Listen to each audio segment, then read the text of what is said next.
Have you noticed it's getting harder and harder to buy a house nowadays? But even if you already have one, you might be thinking, well, I need to get my kids' college funds in order, or how do I build my retirement? Every single finance goal seems to get further and further away, doesn't it? And have you ever wondered why it feels harder than it seemed for a previous generation, like your parents? And maybe it's not because you're doing something wrong. Is it possible that maybe the rules with money somehow just changed and no one really ever explained what the new rules were to us? So before we talk about any specific investing strategy or top asset, we have to talk about the reason why so many women who are already saving and doing everything they know how to do with their money feel like, why isn't hard work working anymore? Why isn't hard work enough? So, hi, I'm Kathy, and welcome to my channel where we talk about faith, family, and finances to create a life in abundance. Today, we're talking about why working hard and saving responsibly doesn't seem to create the results that we expected anymore. By the end of this video, I hope you'll stop seeing financial frustration as a personal failure and start seeing what may actually be causing it. More importantly, I hope you'll discover there may be a wiser path, one that protects the effort you're already giving while building towards the future you still want for your family. Now, don't get me wrong, I'm not talking about making $1 million so that somebody can have wasteful spending. No, that's not what we're talking about. But I believe that women should have more than just survival.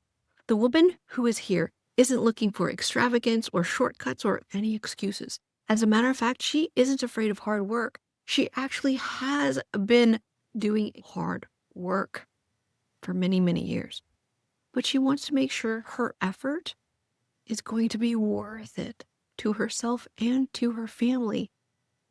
And that all that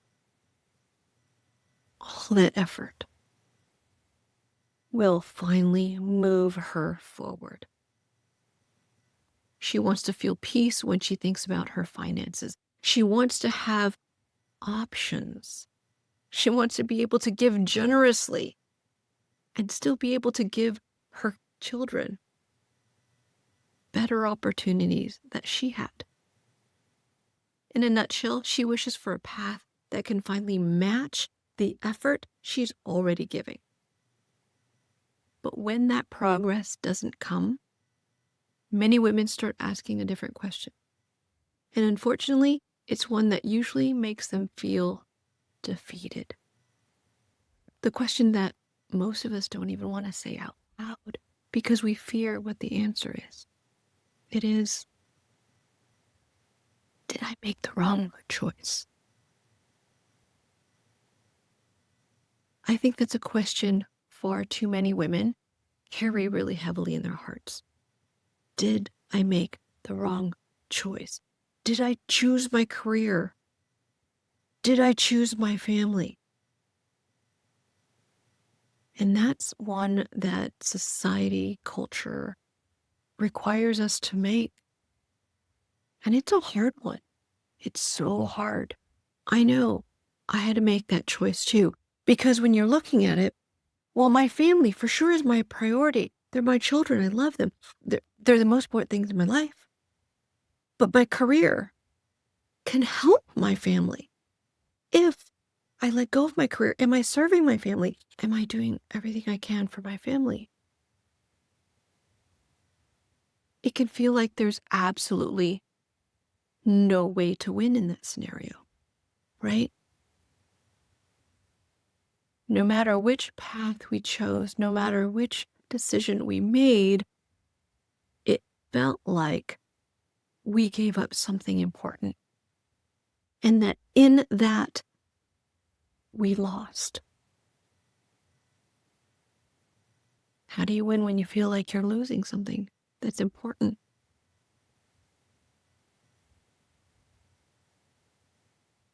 But I learned something in the path that I chose. I realized something that no one ever told me, that maybe the problem isn't the choice you made. Looking back now, after I d- answering that question and working it out and doing research and learning and trying all the things I tried to fill the gap between should I have kept my career? Should I have picked my family? Maybe the choice actually isn't the problem. Like maybe the choice that I made actually wasn't the problem. Maybe the problem was thinking I had to choose rather than realizing that there is a way to do both without bleeding all of your energy, without trying to multitask so much that it feels like even though you're in a place, you're not actually present.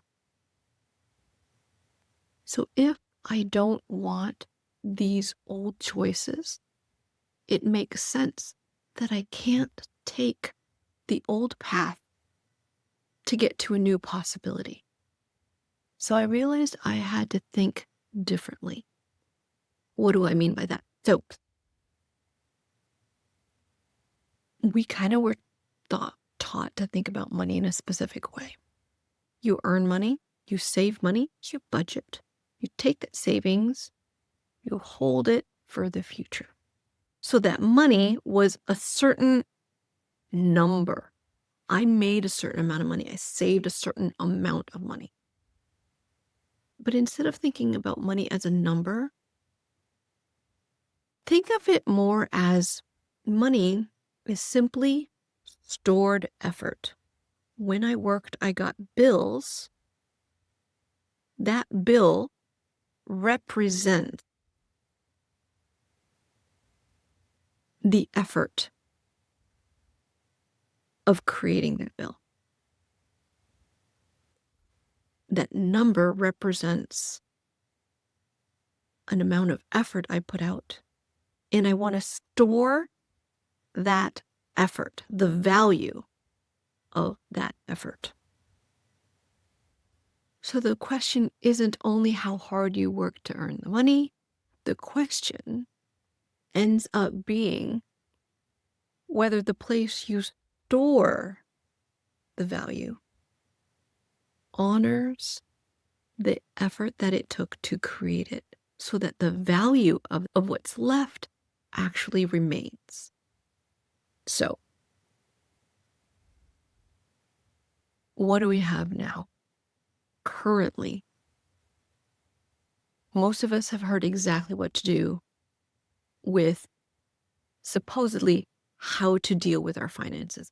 We are supposed to work hard, earn money, save more and more of that money, maybe budget better. And if that's not enough, we work harder still.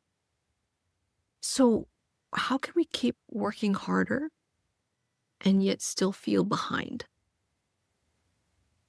Where is the disconnect? There is something that feels not right about this. How can we continue putting more effort in and getting less value out? That's because in the system that we currently hold all of our money, all of us are in the same system. Like 99.5% of us are currently in the same system. And in the system where we're holding money, there's something that's also actually pulling down, leaking some of the value that we put in it. So our effort created value. Our value is now leaking this effort because of inflation. Inflation quietly drains the purchasing power, even if we're doing all the right things.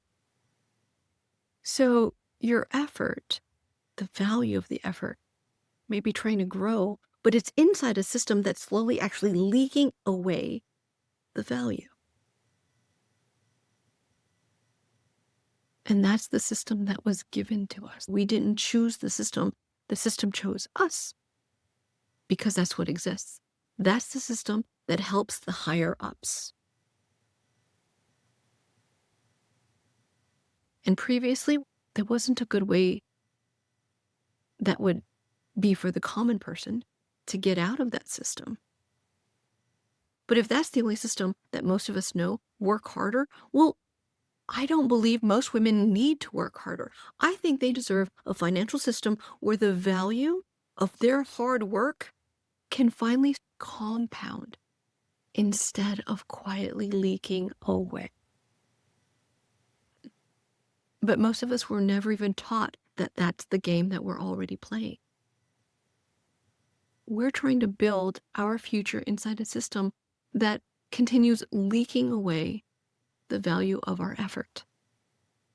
And the moment I understood that, I stopped asking how I could work harder. And I started looking for a better way, somewhere where my effort wouldn't consistently be lost. Now, way back when I did have a full-time job, I loved being a pharmacist. That was a great career for me. But I also wanted to be home with my kids. And actually, I never went back to a full-time salary. But as I was having these kids, I wanted so much that I would be able to provide for them certain things. I wanted to make sure they would get a good education. I needed to build college funds more. I needed to build retirement for myself, my husband. I wanted to make sure I had enough that would give us more choices, more options. And I wanted a way to do all of that while still having peace in my life, without hustle and chasing and all that kind of stuff. I was looking for a way. I wanted a way for my money to keep working while I was busy doing the work that only I could do. The mom stuff, the raising my kids.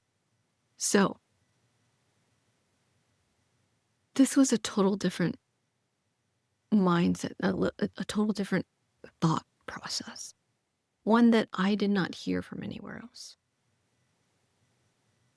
And because I remember the anguish of that question, which one do I choose?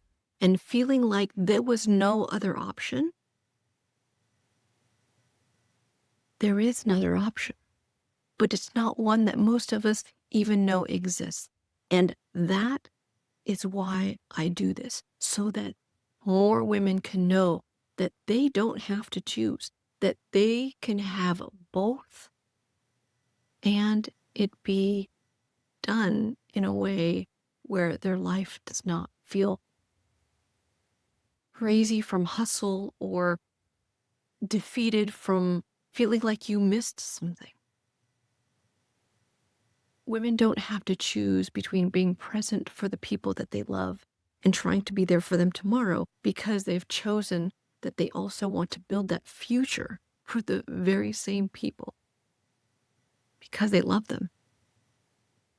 And to find that solution, that search did not start with, hey, I know this killer strategy, or, at the time, I didn't even know about what ended up being the biggest investment win that really caught me up and did it for me. Actually, the whole thing started with just a question. And the question was, well, if I already have been saving and investing like I was told, and after years and years, it's not working, is the fault really with me? Or is something else messing up? I started wondering if I had already spent years doing that advice that we've all been given. Save and invest in stocks and bonds and just do it this way and let your financial advisor just do it all for you or anything like that. That's a path that probably all of us have heard of. And I did it for years, not 2 or 3 years, 12 years. And I stopped to look Is it really effective? Now, don't get me wrong, savings matters. I am not against saving, but saving alone has its limits. What I mean by that is as much money as you can get your hands on, if you saved all of it, your savings would be 100% of the money that you have. 100%. That's the limit. But if you invest, now investing is not a full-time job. It should be something that you could do passively. And investing, when you do it in a certain way, it should give your effort a greater opportunity to keep working for you while you're doing more important things like being with people you love. Your investments could grow 200%, 400%, 1,000%. That is possible. Not by working harder. Because most of us don't need to work harder. What I think women deserve is a financial system where their hard work can finally start compounding instead of being in a system that quietly leaks their effort. So there is a better path, one that doesn't require you to choose. There's another way to store the value of your effort, one that aims to protect your purchasing power and grow over time. For me, that journey eventually led me to Bitcoin. Now I know that Bitcoin, there are some people who say yay, some people say nay, and there's a lot of controversy in between. Now, at this point, because I've studied it, there are a lot of things that I can answer and explain. And through my research of different things I've invested in, I can answer a lot of questions. And unfortunately, because we're trying to keep this video a little bit shorter, I won't be able to go through all of that for you, but I'm going to give you a way to access all that stuff. Because I know that there's questions out there about investing better, about Bitcoin, about how to find assets that work, especially for women, because everything out there isn't for everybody. And knowing what's better for you, that is key. And how do you figure that out? And that's exactly why I created something to help you explore all of this for yourself, so that you don't need somebody to tell you, do this, do that, because no one cares more for your money than you do. And that's why you will do the best job of making decisions for yourself once you finally have the information. Okay? And for me, I've been researching and exploring and doing this. I couldn't fit 20 years of investing information into one video. So I created the Financial Future Blueprint. That's where we'll walk through why savings does feel so different today. What changed in finance? What hasn't? What's still working? But what maybe needs to be tweaked or done differently? And the framework that changed my own thinking about finances so I can get to that goal of what I wanted to build for my family. You can decide whether this other path makes sense for you, because the future that you want is still possible. Maybe you don't need to work harder. Maybe you simply need a better place for your effort to live. Sometimes a new way of seeing the problem changes everything. So if you're a mom and that mom guilt question, you knew exactly how that felt. Or if you are a woman who has experienced that moment where you wondered, wait a minute, why has money been so hard even though you're doing all the things you can, and now you want to find out how to fix that in your finances? Then you'll want to click on the Financial Future Blueprint next, and I'll be there to walk you through it step by step And if you haven't yet, please like this video, and then I'll see you over there.